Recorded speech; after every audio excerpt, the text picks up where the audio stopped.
5 best tools for Fiverr, right? এগুলা আমি ওই ভিডিওতে একটু একটু এক্সপ্লেন করছি, তারপরে আপনারা নিজেরা একটু ডিটেলসে দেখে নেবেন। আচ্ছা, তাহলে প্রথম কাজ হচ্ছে আমি গিগ খুলতে গেলে কম্পিটিটর রিসার্চ করব। আমার কম্পিটিটররা কি ধরনের সার্ভিস প্রোভাইড করতেছে, ঠিক আছে, তাদের মধ্যে ডিফারেন্ট সার্ভিস কি কি আছে। আচ্ছা, এখানে আমি আমার একটা ভিডিও আছে আমার পেজের মধ্যে, দেখছেন কিনা আপনারা, চ্যানেলেও মনে আছে, 5টা টুলস ফাইবারের জন্য, আছে না?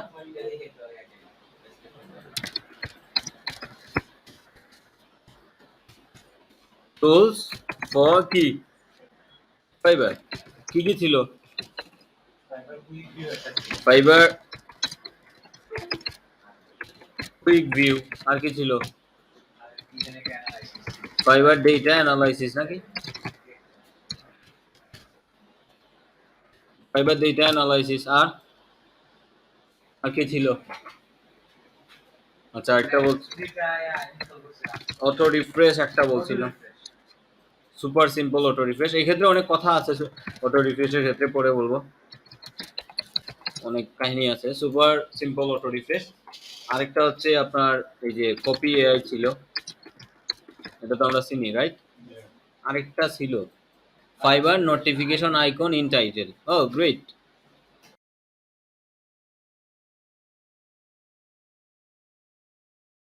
Five best tools for Fiverr, right? এগুলা আমি ওই ভিডিওতে একটু একটু এক্সপ্লেন করছি, তারপরে আপনারা নিজেরা একটু ডিটেলসে দেখে নেবেন। এই টুলস কোনোটাই হচ্ছে ফাইবারের জন্য ইউজফুল না, কোনোটাই না। এগুলোর জন্য ওয়ার্নিং আসতে পারে, এগুলোর জন্য আপনার রোবট ধরতে পারে বারবার। সো হ্যাঁ, এগুলা এখন পর্যন্ত মানে যেগুলো আছে ওইগুলোর মধ্যে বেস্ট, বাট এগুলার তো নিজের কিছু টার্মস আছে। প্রথম কথা হচ্ছে, হ্যাঁ, তো ফাইবার কুইক ভিউ, এটা আপনি ফাইবারের বাইরে ইউজ করবেন। আমাদের এখানে এক্সটেনশন ব্রাউজার অনেকগুলো থাকে না, তো অন্য ব্রাউজার ইউজ করবেন যেটাতে ফাইবার লগ ইন নাই। কথা বোঝা গেল? আমরা যে ফাইবার কুইক ভিউ যদি আমি অন করি, করে এই যে এটা, এই যে এটা অন করলাম, রাইট?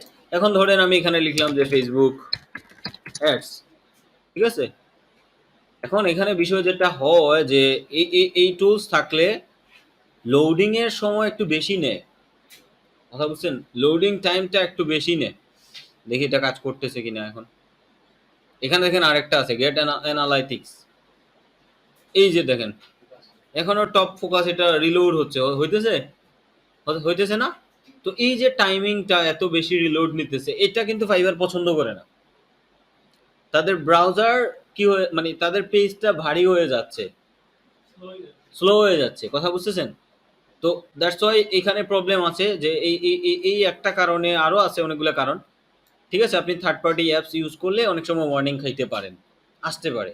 সো দ্যাটস ওয়াই আপনি থেকে এটা, এখন আমার লগ ইন নাই, এখন কারে ওয়ার্নিং দিব? লগ ইন আছে আমি ফাইবারে, লগ ইন না, লগ ইন ছাড়া অন্য একটা ব্রাউজারে এইটা ইউজ করবেন, ফাইবার কুইক ভিউ, কারণ এটা এই যে টাইম নেয় প্রচুর। এখানে এটা দিয়ে কি করা যায়? ফাইবার কুইক ভিউ দিয়ে কি করা যায়? ফাইবার কুইক ভিউ টুলস দিয়ে কিওয়ার্ড রিসার্চ করা যায়। শুধু কিওয়ার্ড রিসার্চ না, দেয়ার আর সো মেনি মেট্রিক্স অ্যাভেলেবেল। এই যে দেখেন এখানে অনেকগুলো মেট্রিক্স আছে। এই যে গাড়ি চলতেছে, এটার মানে কি? অর্ডার ইন কিউ, মানে পেন্ডিং এ 10টা অর্ডার আছে, পেন্ডিং এ 52টা অর্ডার আছে। আর স্টার মার্ক হচ্ছে রিভিউ, স্টার মার্ক কি? রিভিউ, 1450টা রিভিউ, এইগুলা। তো এরপরে এখানে মেইন কিওয়ার্ড কয়টা আছে, আমরা এই যে এটার ভিতরে ঢুকে তারপর নিচে স্ক্রল করে ট্যাগটা দেখতে পারো, রাইট? বাট এই টুলসের কারণে এখানে দেখেন মেইন কিওয়ার্ড কি আছে এখানে পেয়ে যাচ্ছে, পাইতেছি কিনা।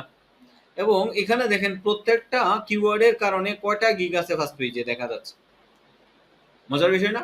ফেসবুক মার্কেটিং, এটার কারণে কয়টা গিগ আছে? 10টা। ফেসবুক অ্যাডভার্টাইজিং এর জন্য 9টা। তাহলে এখান থেকে আমি যেটা বলছিলাম আপনাদেরকে, যে আমরা একটা জিনিস করতে পারি, ফাইন্ড দ্য ভ্যালুয়েবল কিওয়ার্ডস, এটা করতে পারি। পাশাপাশি find low competitive keyword on your niche, এই দুইটা জিনিস কিন্তু এই টুলস দিয়ে করা যাচ্ছে। কথা বুঝলেন? যে find the valuable keywords, value আছে কিনা বুঝতেছি, দেন হচ্ছে লো কম্পিটিটিভ কিনা এটাও বুঝবো আস্তে আস্তে। তাহলে এই দুইটা জিনিস কিন্তু এই যে ফাইবার কুইক ভিউ এক্সটেনশনের মাধ্যমে ইজিলি করা যাচ্ছে। এই যে দেখেন, এরপরে আপনি আরো নিচে যান, এখানে দেখেন প্রত্যেকটাতে কিওয়ার্ড কি কি আছে। হ্যাঁ, এখন আপনি কি করতে পারেন, একটু টাইম দিতে হবে এই জায়গাগুলোতে। আপনি যত বেশি ডিপলি স্টাডি করে গিগ খুলবেন তত ভালো ইমপ্রেশন আসবে, তত ভালো রেজাল্ট আসবে। কথা বুঝতেছেন? অনেকে বলবে ভাই এত এত হাদিস দৌড়াইয়া লাভ নাই, এমনি গিগ খুলছি কপি কইটা মাইরা দিছি কাজ আসছে, আসবে, কিন্তু এটা যাইতেও বেশি সময় লাগবে না। একজন যখন রিপোর্ট করবে ঠাস করে দেখবেন গায়েব হয়ে গেছে, নাই। হ্যাঁ, ওই সমস্যা আর কি। তো এই এই ধরনের প্রবলেম আছে। আমি কোনো কিছুই, হ্যাঁ, কোনো কিছু মানে মানে রুলস না, কোনো কিছু একদম বাধ্যতামূলক রুলস না, রুলসের বাইরে গিয়ে অনেকে কাজ করতেছে। তবে আমরা সেফ থাকার জন্য আমরা রুলস মাইনা চেষ্টা করবো কাজ করার। তো এখানে এগুলা পাইলাম আমরা টপ কিওয়ার্ড, এগুলা সবগুলো আমি কপি করে নিতে পারি, বুঝতেছেন? আমার কিওয়ার্ডের আর তখন অভাব হবে না। আমি এই সবগুলা কপি করে নিয়ে একটা ডক্সে রাখবো যখন আপনি ফেসবুক অ্যাডের গিগ ক্রিয়েট করবেন, এবং পরে এক একটা দিয়ে দিয়ে আলাদা আলাদা স্টাডি করবেন আবার, তখন আরো নাইস কিওয়ার্ড পাবেন। এখানে সার্ভিস কত হাজার আছে? 26,000। কম্পিটিশন কম না বেশি? অনেক বেশি। তো এই জায়গায় আমাদেরকে এখন দেখতে হবে এই কিওয়ার্ডের মাধ্যমে এই যে টপ কিওয়ার্ডগুলো আছে এগুলোর মধ্যে রিলেভেন্ট কাছাকাছি কি কিওয়ার্ড আছে যেগুলো লো কম্পিটিটিভ, মানে সার্ভিস কম আছে বাট কাজ আছে। কাজ কেমনে? এই যে দেখেন এখানে কাজ পেন্ডিং এ আছে কিনা কি করতে হইতো, আমার ভিতরে ঢুকে ঢুকে প্রত্যেকটাতে দেখতে হইতো না। বাট এই ফাইবার কুইক ভিউ এক্সটেনশনের কারণে কি হচ্ছে, আমি বাইরে থেকে কি করতে পারতেছি, হ্যাঁ, ভিতরে না ঢুকে সময় সেভ করে আমি এই অ্যানালাইসিস গুলা দেখতে পারতেছি। কথা বোঝা গেল? তাহলে এইভাবে আমি কি করতে পারতেছি, এনাফ ইনফরমেশন পাচ্ছি যেটা আমার গিগ ক্রিয়েট করতে ইজি হবে। তাহলে এটা এটা টুলসের ব্যবহার বুঝছেন? কি কি করা যাবে এটা দিয়ে বলেন? হ্যাঁ, লো কম্পিটিটিভ কিওয়ার্ড, টপ কিওয়ার্ড গুলা ফার্স্ট পেজে কোনগুলো আছে বাইর করা যাবে, বাইর করা যাবে না? এরপরে কোন লো কম্পিটিটিভ কিওয়ার্ড বাইর করলাম আমি, এখন এটাতে কোনো কাজই নাই, ফার্স্ট পেজে যারা আছে তারা তাদের কোনো কি নাই, কাজ নাই। তাহলে এই ধরনের কিওয়ার্ড সিলেক্ট করে র্যাঙ্ক করতে পারবেন কিন্তু কাজ তো পাইলেন না। এমন কিওয়ার্ড বাইর করতে হবে যেটা লো কম্পিটিটিভ, আবার কি আছে ফার্স্ট পেজে যারা আছে তাদের কাজ আছে। কথা বোঝা গেল? তাহলে এই ধরনের কাজ আছে এটা দেখতে হলে কি করতে হইতো, আমার প্রত্যেকটা ভিতরে ঢুকে কাজ আছে কিনা এটা দেখা লাগতো। হ্যাঁ, ফার্স্ট পেজে, সেকেন্ড পেজে গেলে আরো পাবো। হ্যাঁ, ইউজ হয়েছে। হ্যাঁ, সেলার যারা এরা ইউজ করছে এবং কয়জন ইউজ করছে এগুলা দেয়া আছে এখানে, না কোয়ান্টিটি সহ দেয়া আছে। গেল এটা ফাইবার কুইক ভিউ। দেন আরেকটা টুলস কি ছিল আমাদের, fibre data, 5 data analysis tools, 5 data analysis tools, এই যে এটা 5 ডেটা অ্যানালাইসিস টুলস, এটা আরো দুর্দান্ত আমার কাছে মনে হয়, মজা লাগে। তবে এই সবগুলা টুলসই যখন ইউজ করবেন সাবধান থাকতে হবে, আমি বারবার বলতেছি। এই 5 ডেটা অ্যানালাইসিস টুলস ইউজ করলে আপনি একজন বায়ারের ইনফরমেশন জানতে পারবেন। কিরকম? ধরেন আমরা যখন মোবাইল দিয়ে বা ল্যাপটপ থেকে বায়ার রিকোয়েস্ট আসে যখন দেখি, তখন বায়ারের নাম পাওয়া যায় না, ওখানে কিন্তু নামটা থাকে না। কি বলতে বুঝছেন? বাজেট আর হচ্ছে কি ডেট, এই দুইটা জিনিস থাকে, বাজেট আর ডেট, নামটা থাকে না। তাহলে কি হচ্ছে, এই বায়ারের বাড়ি কই, এর হিস্ট্রি, প্রিভিয়াস হিস্ট্রি দেখতে পারতেছেন না। এখানে একটা বিষয় যেটা হয় যে ধরেন আপনার বায়ার রিকোয়েস্ট দিতে পারতেছেন এভরিডে কয়টা, 10টা। এখন আপনি বায়ার রিকোয়েস্ট দিয়েছেন 10টার মধ্যে দেখলেন 5জনই বাংলাদেশি, 5জনই বাংলাদেশি। এখন বাংলাদেশে কিন্তু প্রচুর বাংলাদেশ, ইন্ডিয়ান, প্রচুর ফেক কাস্টমার বা ফেক সেল বায়ার কি করতেছে, অ্যাকাউন্ট ক্রিয়েট করতেছে করে হুদাই, মানে বায়ার রিকোয়েস্ট প্রপোজাল পাঠায় হুদাই, মানে অযথা, এগুলা ফেক। সো দ্যাটস ওয়াই এদের থেকে বাঁচার জন্য, কারণ আমার আছে বায়ার রিকোয়েস্ট 10টা, 10টা যদি দিয়ে ফেলি বা বাংলাদেশি 10জনকে দিয়ে ফেললাম তাহলে নাই। কথা বুঝতেছেন? সো দ্যাটস ওয়াই আমি কি করতে পারি, এই যে 5 ডেটা অ্যানালাইসিস টুলস দিয়ে ওই যখন বায়ার রিকোয়েস্ট পেজটাতে আমি থাকবো তখন একটু রিলোড দিলে ওই বায়ারের নামটা চলে আসবে, নামে ক্লিক করলে একটা ট্যাব ওপেন হবে নতুন, তখন তার হিস্ট্রি দেখতে পারবো, তার কান্ট্রি দেখা যাবে, সে আগে কাজ করাইছে কিনা, কাজ করাইলে রেটিং কিরকম দেখা যাবে, এবং আমি কুইকলি এই জিনিসটা অ্যানালাইসিস করে এসে বায়ার রিকোয়েস্ট দিব। তাহলে কি হচ্ছে, আমি তার হিস্ট্রি দেখে বায়ার রিকোয়েস্ট দিতেছি, আমি শিওর যে সে একজন ভালো সেলার বা ভালো একটা বায়ার, রিভিউ দেখে আর কি। হুম,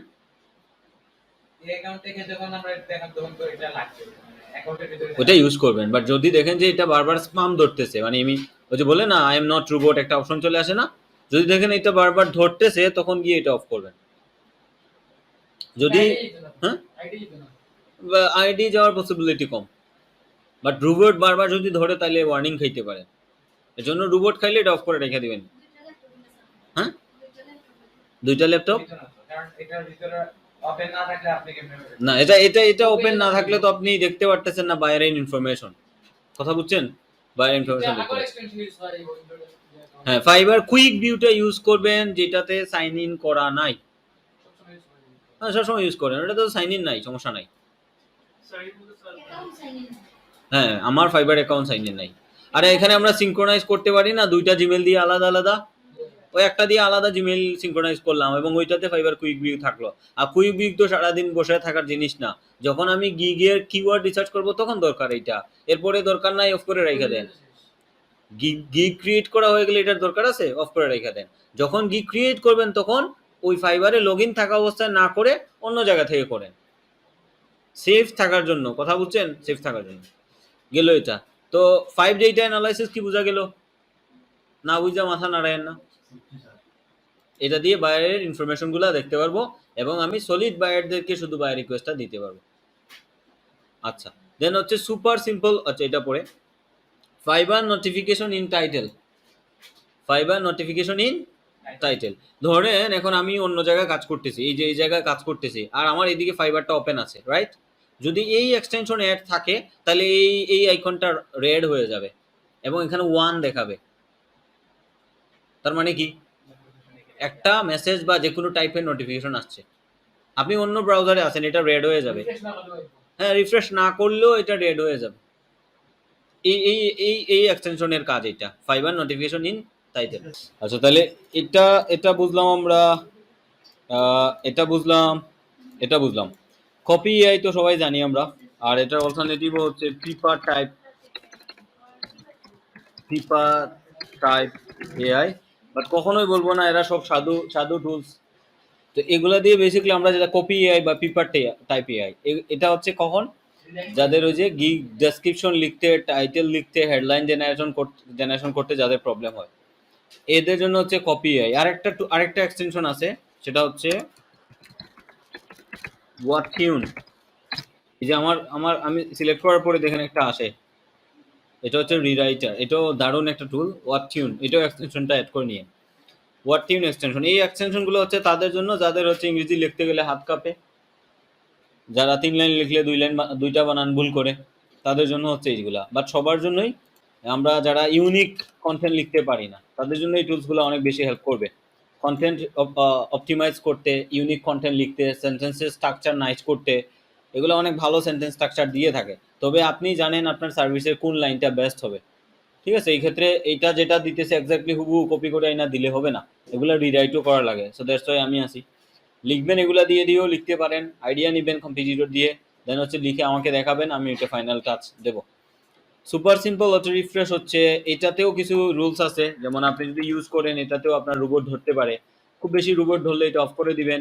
এটা 5 মিনিটসের নিচে কখনো ইউজ করবেন না। এটার বেনিফিট হচ্ছে আমরা যদি কি করি, একটা গিগ যখন ফাইবারে বেশি অ্যাক্টিভ থাকে, অনেক সময় ক্লায়েন্ট সার্চ করে এখানে সেলার হু অ্যাক্টিভ বা অনলাইন সেলার, এই যে দেখেন এখানে কি আছে অনলাইন সেলার, তখন এটা 26,000 থেকে এটা হয়তো আরো কমে আসতে পারে, কথা বুঝছেন? অনলাইন সেলার তার মানে আপনি আপনি আরেকটা জিনিস হয় যে অনেক সময় অ্যাক্টিভ থাকলে একটু ইমপ্রেশন ভালো আসে, একটু ভালো ইমপ্রেশন আসে, এই যে 2,000-এ চলে আসছে 26,000 থেকে, বুঝতেছেন? এখন যদি এখানে এখানে কিন্তু যে কাউরে অর্ডার করে চলে যেতে পারে, যেমন এটা 5টা কি নিয়ে 5টা মানে 5টা রিভিউ নিয়ে টপে চলে আসছে, বিকজ অফ সে এখন অনলাইন। তো এখানে 26,000 থেকে 2,000 অনলাইন আছে। তো এইভাবে যদি অনেকে কি করে অর্ডার করে, তখন দেখা যায় আপনি নতুন সেলার হইলেও আপনার গিগটা কোথায় দেখাবে, উপরের দিকে দেখাইতে পারে, পসিবিলিটি আছে। সো এই সুপার সিম্পল ওটি রিফ্রেশ এক্সটেনশন কি করে, ধরেন আমি এই ট্যাবটা ওপেন করছি, এই যে এটা ওপেন করে যখন আমি বাকি কাজ করতে যাচ্ছি তখন কিন্তু এটা অফলাইন হয়ে যাচ্ছে, রাইট? অফলাইন হয়ে যাইতেছে না, সমস্যা নাই, এটা দিয়েও অফলাইন যায়। এটা কতক্ষণ, এটা কিছুক্ষণ পরে স্লিপ মোডে চলে যায়। 30 মিনিট দিয়ে রাখছেন, এটা হচ্ছে ডিসপ্লে টাইমিং, কিন্তু ওই ফাইবার তো ঘুমিয়ে যাবে, ফাইবার আরো আগে দেখবেন না এটা অফলাইন দেখাচ্ছে, একটু টেস্ট করে দেখবেন। তো মোবাইল দিয়ে হচ্ছে আপনার রিফ্রেশ দেওয়া লাগে কিছুক্ষণ পর পর, তাইলে অ্যাক্টিভ দেখায়। আর ল্যাপটপ দিয়ে আমরা যেটা করতে পারি, এটা যদি অন করি তাহলে এটা 5 মিনিটস যদি এরকম দিয়ে রাখি, 5 মিনিটস কিছু সেকেন্ড দিয়ে রাখি, যে 5 মিনিটস 10 সেকেন্ড পরে একটা রিফ্রেশ মারবে, তাহলে কি রিফ্রেশ মারা মানে এটা কিন্তু কি হয়ে গেল, অনলাইন দেখাইলো আবার। হ্যাঁ, তো এইভাবে আপনাকে বেশিক্ষণ অনলাইন রাখতে বা আপনি যতক্ষণ অন্য কাজ করতেছেন বা বেশি সময় অনলাইনে থাকার জন্য এই সুপার সিম্পল অটো রিফ্রেশ এক্সটেনশনটা ইউজ করতে পারেন। এটা আপনাকে অনলাইনে অ্যাক্টিভ রাখতে হেল্প করবে, এবং অ্যাক্টিভ রাখলে বেনিফিট কি, ওই যে সেলার অনলাইন যারা এটা সিলেক্ট করে অর্ডার দিতে পারে, আবার বেশিক্ষণ অ্যাক্টিভ থাকলে অনেক সময় ইমপ্রেশনও পাওয়া যায়। ওই যে সার্চ রেজাল্টে দেখাচ্ছে আপনি অনলাইন আছেন, দ্যাটস ওয়াই সার্চ রেজাল্টে দেখাচ্ছে, তখন ইমপ্রেশনটাও ইনক্রিজ হয়। ওকে, সো এই হচ্ছে 5টা, এখন হয়ে গেল 6টা টুলস বা এক্সটেনশন, যেগুলো আমাদের হচ্ছে কি করে মানে গিগ রাইটিং প্লাস হচ্ছে গিগের পারফরমেন্স ভালো রাখতে হেল্প করে। না, ওয়ার্ডটিউনের অল্টারনেটিভ গ্রামারলি না, গ্রামারলি আলাদা, গ্রামারলি এটা আলাদা, গ্রামারলিটা টোটালি আলাদা। গ্রামারলি হচ্ছে আবার গ্রামার কারেক্ট করতে হেল্প করবে, সেন্টেন্স মেকিং এ হেল্প করতে, বাট ওয়ার্ডটিউন হচ্ছে একটা সেন্টেন্সের অল্টারনেটিভ 7টা 8টা 10টা সেন্টেন্স আপনাকে দিবে, একটা সেন্টেন্সের 7টা 8টা 10টা অল্টারনেটিভ আপনাকে দিবে, ওইখান থেকে একটা সুন্দর দেখে সিলেক্ট করতে পারেন। বুঝতেছেন? তখন কি হবে, যে কারো কাছ থেকে কপি করে নিয়ে আসছেন, আইডিয়া নিয়ে আসছেন, ওই আইডিয়াকে রিরাইট করে আবার নতুন একটা আইডিয়াতে রূপান্তর করবেন। যাই হোক, আজকে টাইম অনেকটা চলে গেছে, আমরা নেক্সট ক্লাসে হচ্ছে এই বিষয়গুলা ইমপ্লিমেন্ট করব, মানে গিগ ক্রিয়েট করব প্র্যাকটিক্যালি, এই যেটা এটা ইমপ্লিমেন্ট করব, যে নতুন গিগ ক্রিয়েট করব, ল কম্পিটিটিভ কীভাবে ফাইন্ড করতে হয় এগুলো আরও দেখবো ডিটেলসে। আপনারা চেষ্টা করবেন যে কোনো একটা বিষয়ের উপরে একটা গিগ খুলতে, হোক বা না হোক, কথা বুঝছেন, হোক বা না হোক প্র্যাকটিস করবেন, নিজে থেকে রেডি করে নিয়ে আসবেন গিগ সবাই। হ্যাঁ, খুলতে বলি না, গুগল ডক্সে রেডি করে নিয়ে আসতে বলছি। নেক্সট ক্লাসে নিয়ে আসবেন, আমি আরও একটু ডিটেলসে আপনাদেরকে দেখাবো যে গিগটা কীভাবে রেডি করতে হয়, কীভাবে ল কম্পিটিটিভ কিওয়ার্ড বাইট করতে হয়।